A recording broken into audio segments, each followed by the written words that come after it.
Welcome to English in a Minute. The word draw has several meanings.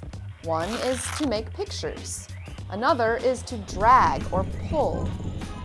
Luck of the draw. Guess what? I am going to be on the next television episode of Apartment of Cards. Apartment of Cards? Did you try out for a role? No, it was totally the luck of the draw. I was eating in a restaurant where they were filming. The phrase luck of the draw means that sometimes people have limited control over what life brings them. Many things depend on chance or luck. This expression comes from a drawing, a contest where names or numbers are randomly chosen for a prize. And that's English in a Minute.